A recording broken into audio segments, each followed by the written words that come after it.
Assalamualaikum warahmatullahi wabarakatuh. Bismillahirrahmanirrahim. Alhamdulillahi rabbil alamin. Nahmaduhu wa nasta'inuhu wa nastaghfiruh wa na'udzu billahi min syururi anfusina wa min sayyiati a'malina. May yahdihillahu fala mudhillalah wa may yudlil fala hadiyalah. Asyhadu an la ilaha illallah wa asyhadu anna Muhammadar Rasulullah. Allahumma sholli ala sayyidina Muhammad wa ala ali sayyidina Muhammad. Amma ba'd. Bismillahirrahmanirrahim. Nama saya Muhammad Nafi Jindur Rahman, NIM 2219094. Membuat video ini untuk memenuhi tugas dari Pak Ubaidillah, mengulas biografi dan pemikiran tentang Syekh Muhammad Naqib Al-Athas. Riwayat hidup Syekh Muhammad Naqib Al-Athas Ibn bin Muhsin Al-Athas lahir pada tanggal 9 September 1931 di Bogor, Jawa Barat. Ayahnya bernama Syekh Ali Al-Athas yang berasal dari Saudi Arabia yang masih termasuk bangsawan di Johor. Ayahnya memiliki silsilah keturunan dari ahli tasawuf yang sangat terkenal dari kelompok Sayyid dengan istilah yang sampai pada Imam Husain, cucu Nabi Muhammad SAW. Sedangkan ibunya bernama Syarifah Roqyan Al-Idrus atau Al-Idrus, berasal dari Bogor juga, Jawa Barat, dan merupakan keturunan ningrat Sunda di Sukapura. Dari pihak ayah, Muhammad Naqib memiliki kakek yang bernama Said Abdullah bin Muhsin bin Muhammad Al-Athas, adalah seorang wali yang berpengaruh di Indonesia dan Arab. Sedangkan neneknya Ruqayyah Hanum adalah wanita Turki berdarah aristokrat yang menikah dengan Ungku Abdul Majid, adik Sultan Abu Bakar Johor pada tahun 1895.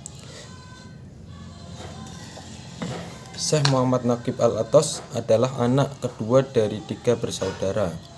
Yang sulung bernama Syekh Husain Al-Athas, seorang ilmuwan pakar sosiologi dan pernah menjabat sebagai wakil rektor Universitas Malaya Kuala Lumpur di Malaysia. Sedangkan kakaknya yang kedua adalah Syekh Said, seorang insinyur kimia dan mantan dosen Institut Teknologi Mara. Al-Athas mendapat gelar Sayyid karena menurut silsilahnya ia memiliki keturunan langsung dari Rasulullah yang ke-37. Di kalangan umat Islam, orang yang mendapat gelar Sayyid mendapat penghormatan tinggi, khususnya oleh para ulama.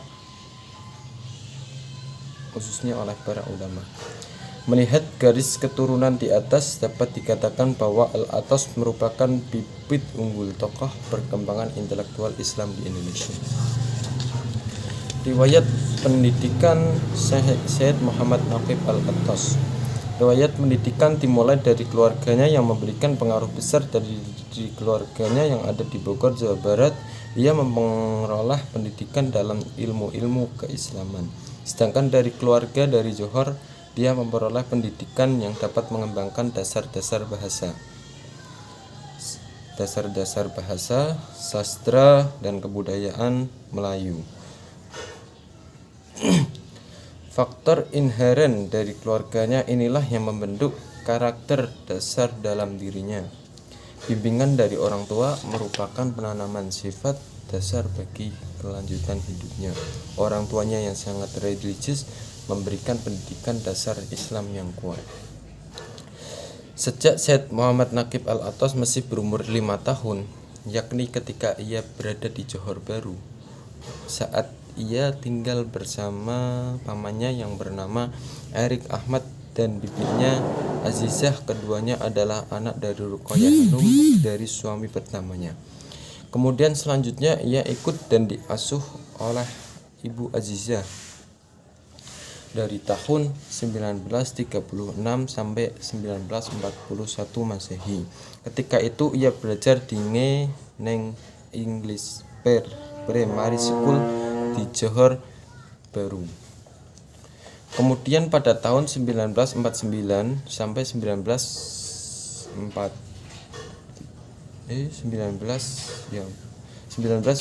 sampai 1949 Masehi, Syed Muhammad Naqib Al-Athos kembali ke Jawa Barat untuk belajar agama dan bahasa Arab di Madrasah Al-Urwatul Wusqa di Sukabumi, Jawa Barat. Di sini Al-Athos mendalami tradisi Islam dengan kuat karena di Sukabumi saat itu berkembangnya perkumpulan tarekat Naqsabandiyah. Pada tahun 1946 ia kembali ke Johor Baru untuk melanjutkan pendidikan selanjutnya di Bukit Syahroh School, kemudian ia English College. Al-Athos tinggal bersama paman yang bernama Ungku Abdul Aziz Ibnu Ungku Abdul Majid yang menjabat sebagai Menteri Besar Johor Baru. Ungku Abdul Aziz memiliki perpustakaan manuskrip Melayu. Al-Athos menghabiskan masa mudanya dengan membaca dan mendalami manuskrip-manuskrip sejarah sastra dan agama serta buku-buku klasik Jawa Barat dalam bahasa Inggris. Di antaranya manuskrip yang dimilikinya adalah Al-Hadiyah, juga dikenal dengan judul Risalatul Ajwibah, yang sering disebut karya tulis Ibnu Arabi atau muridnya yang bernama Abdullah Al-Bayan atau Balbani. Pada tahun 1946 sampai 1949 ia belajar di Bukit Syahroh School di English College Johor Baru hingga tamat sekolah pada tahun 1951. Kemudian dari situ ia masuk di Dinas Tentara sebagai perwira kadet dengan nomor 6675.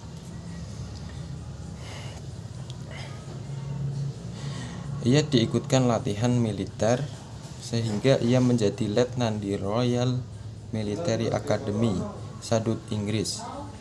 Selain mengikuti pendidikan militer, Al-Athos juga sering pergi ke negara-negara Eropa lainnya, terutama Spanyol dan Afrika Utara, untuk mengunjungi tempat-tempat yang terkenal dengan tradisi intelektual, seni, dan gaya bangunan keislamannya. Al-Athos berkenalan untuk pertama kalinya dengan pandangan metafisika tasawuf, terutama dari karya-karya Jami'. Yang selanjutnya yaitu karya-karya Syed Muhammad Naqib Al-Athos. Syed Muhammad Naqib Al-Athos sendiri dapat dikatakan sebagai seorang pemikir besar dan orisinil di dunia Islam kontemporer. Nah, ide-ide fundamentalnya diabaikan oleh orang dan disalahpahami oleh sebagian orang lain. Kemudian ia mengklarifikasikan dan menghubungkan ide tersebut dengan lingkungan intelektual dan dinamika budaya umat Islam kontemporer. Ide dan tulisan Al-Athos dalam disiplin filsafat yang menyentuh berbagai disiplin ilmu agama, pendidikan, dan sains.